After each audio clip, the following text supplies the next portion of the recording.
JCPenney was once one of the biggest and most well-known department stores in the United States. For over 100 years, it sold clothes, shoes, home goods, and appliances to middle-class families. At its peak, it had thousands of stores and millions of customers. For many people, shopping at JCPenney was a normal part of life. But over time, JCPenney slowly ran into serious problems. These problems did not happen all at once. They built up over many years. In the end, the company could not keep up with changes in shopping, had too much debt, and made several major mistakes. This is how JCPenney collapsed. JCPenney started in 1902. It grew by opening large department stores in malls and shopping centers. These stores offered fair prices, frequent sales, and a wide range of products. Customers expected coupons, discounts, and clearance deals. This system worked well for decades. For most of its history, JCPenney made money by selling large volumes of products at moderate prices. The company depended on steady foot traffic from malls and loyal shoppers who returned often. But the retail world began to change. In the late 1990s and early 2000s, shopping habits started shifting. Big box stores like Walmart and Target offered lower prices. Online shopping began to grow. Amazon made it possible to shop from home and compare prices instantly. Mall traffic slowly declined. People visited department stores less often. This hurt companies like JCPenney, which relied heavily on mall locations. Instead of adapting quickly, JCPenney stayed focused on its old model. As sales growth slowed, JCPenney began using more debt to keep running. Debt is borrowed money that must be paid back with interest. The company borrowed to renovate stores, upgrade systems, and cover operating costs. This debt became a serious problem over time. One of the biggest turning points came in 2011, when JCPenney hired a new CEO. His goal was to completely change how the company worked. He believed customers were tired of coupons and sales and wanted simple, everyday low prices instead. To do this, JCPenney removed most coupons and stopped running frequent promotions. Prices were changed to look cleaner and more straightforward. This decision caused major damage.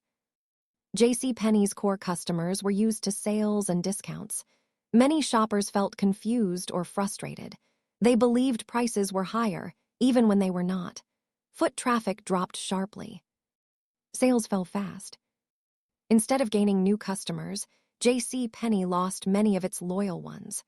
The company was not making enough money to cover its costs.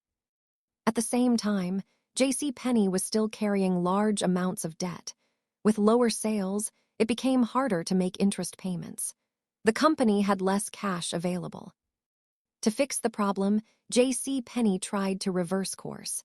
Coupons and promotions were brought back, but the damage was already done. Many customers had moved on to other stores or online shopping. Meanwhile, the retail environment kept getting worse.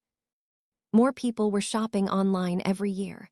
Fast fashion brands offered trendy clothes at low prices.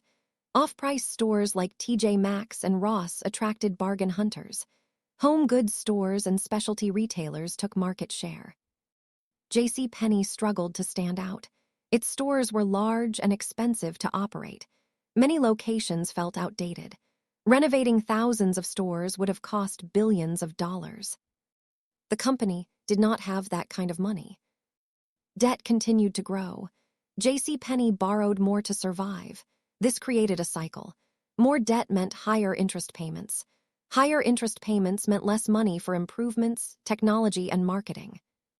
As malls declined further, many JCPenney stores became unprofitable. Closing stores helped reduce costs, but it also reduced revenue. Fewer stores meant fewer customers and less brand presence. By the late 2010s, JCPenney was in serious financial trouble. In 2020, the situation became critical. The COVID-19 pandemic forced stores to close temporarily. Sales dropped sharply. JCPenney could not generate enough cash to pay its debts.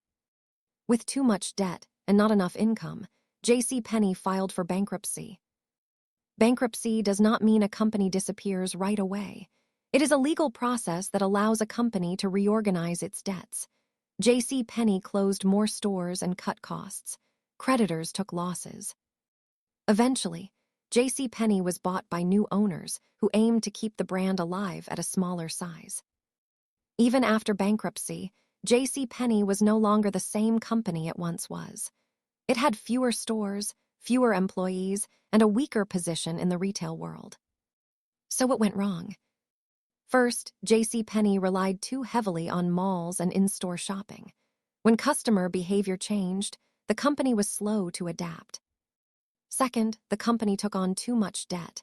Debt limited flexibility and made every downturn more dangerous. Third, major strategy changes were made too quickly and without protecting core customers. Removing coupons and promotions caused a sudden loss of trust and traffic.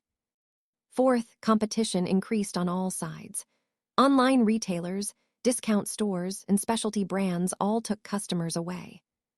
Finally, JCPenney did not invest enough, early enough, in e-commerce and modern retail systems.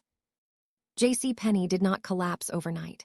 It slowly lost customers, piled up debt, and failed to adjust to a changing retail world.